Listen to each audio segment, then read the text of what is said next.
नमस्कार। जरा एक ऐसे त्योहार के बारे में सोचिए जिसमें ना कोई मंदिर है, ना कोई मूर्ति, कोई पंडित भी नहीं।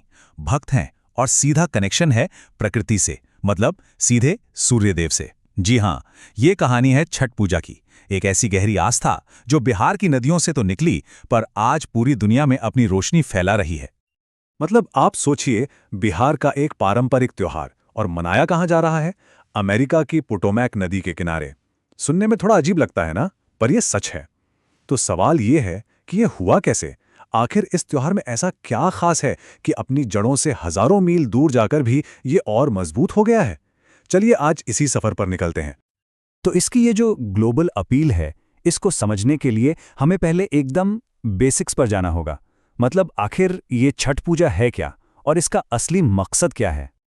देखिए, छठ की सबसे बड़ी खासियत ना इसकी सादगी में है। ये असल में प्रकृति की पूजा है। सूर्य, जो हम सबकी ऊर्जा का सबसे बड़ा सोर्स हैं, और उनकी बहन छठी मैया, उन्हें बस एक शुक्रिया कहने का तरीका है।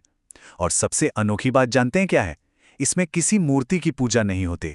ये भक्त और भगवान के बीच एक, कह सकते हैं, बिल्कुल डायरेक्ट, अनफिल्टर्ड कनेक्शन है। और हाँ, इसकी जड़ें बहुत बहुत गहरी हैं। ये कोई आज का या 100-200 साल पुराना त्योहार नहीं है। इसके तार तो सीधे वैदिक काल से जुड़ते हैं। रामायण से लेके महाभारत तक हर बड़े ग्रंथ में इसका जिक्र मिलता है। मतलब ये साफ है कि सूर्य को जीवन शक्ति मानकर पूजना ये हमारी संस्कृति के डीएनए में हमेशा से रहा है, सदियों से। तो सवाल ये है कि इसे मनाया कैसे जाता है। देखिए, ये कोई एक दिन का जश्न नहीं है, बिल्कुल नहीं। ये तो 4 दिनों तक चलने वाली एक बहुत ही कठिन तपस्या है, जिसमें अनुशासन, पवित्रता और अटूट आस्था, इन तीनों चीजों की परीक्षा होती है। ये जो 4 दिन की प्रक्रिया है ना, ये एक पूरी आध्यात्मिक यात्रा जैसी है। पहले दिन नहाए खाए से शरीर और मन को शुद्ध किया जाता है।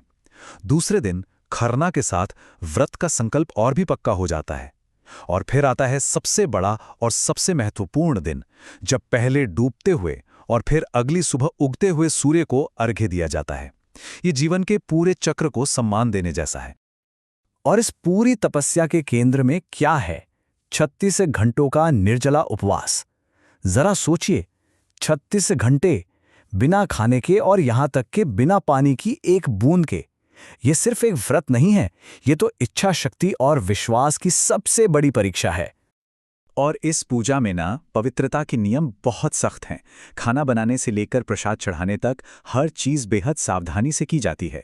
और हाँ, एक चीज़ के बिना तो छठ का प्रसाद अधूरा ही माना जाता है, ठेकुआ। ये जो गेहूं के आटे, गुड़ और घी से बना मीठा बिस्किट है ना, इसे जब बांस के सूप में सजाया जाता है तो ये सिर्फ एक पकवान नहीं रहता, ये भक्ति का प्रतीक बन जाता है।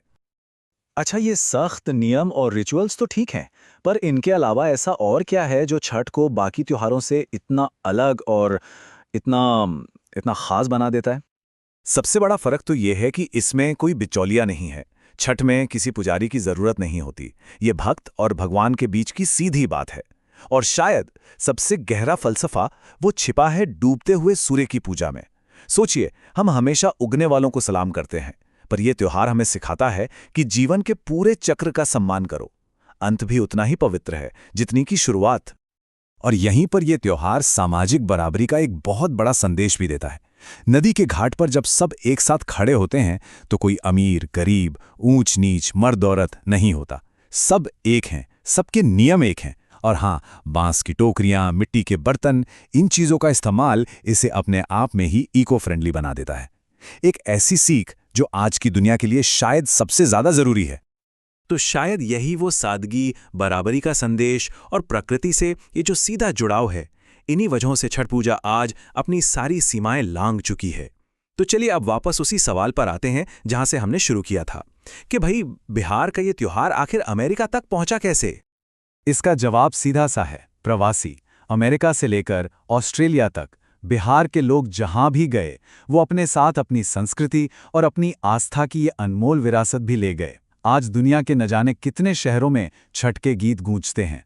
कमाल की बात तो ये है कि मॉरिशस जैसे देशों ने तो इसे अपनाकर पब्लिक हॉलिडे तक घोषित कर दिया है।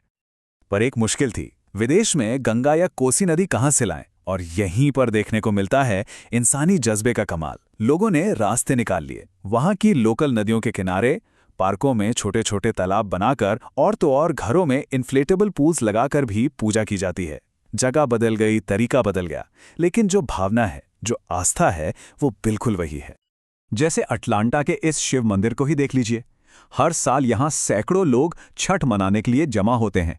ये तस्वीरें दिखाती हैं कि कैसे एक पूरा समुदाय मिलकर अपनी परंपराओं को एक नई जमीन पर भी न सिर्फ जिंदा रखता है, बल्कि शायद पहले से भी ज्यादा मजबूती से मनाता है। तो इन सारे रिचुअल्स, इन नियमों और दुनिया भर में हो रहे इन समारोहों के पीछे इस त्योहार की असली आत्मा क्या है? इसका सबसे बड़ा संदेश क्या है, जो हमेशा हमारे साथ रहता है? अगर छठ का पूरा सार समझना हो तो वो इन 4 शब्दों में है: कृतज्ञता, अनुशासन, समुदाय और संतुलन।